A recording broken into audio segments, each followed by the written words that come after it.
Mən indi vətəndaşlara daim müraciət edirəm ki, ictimai nəzarət haqqında yavaş gedir bu proses, yavaş, hələ öyrəşməmişik. Hələ hesab edirik ki, bəli, orada hansısa icra başçısı bir ağadır, xandır, istədiyini elə bilər, insanları qul kimi işlədə bilər, insanlar da buna dözməlidirlər.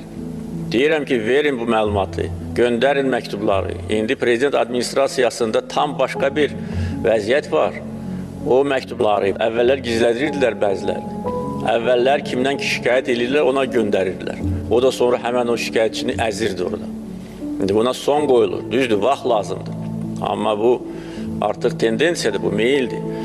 Ona görə cəmaət da ictimai nəzarət işində daha fəal olmalıdır. Bir çox məsələlər haqqında məlumatı mən əvvəllər mətbuatdan alırdım. Mənə çatmırdı, gizlədirdilər. Bu böyük çətinliklər yaradırdı.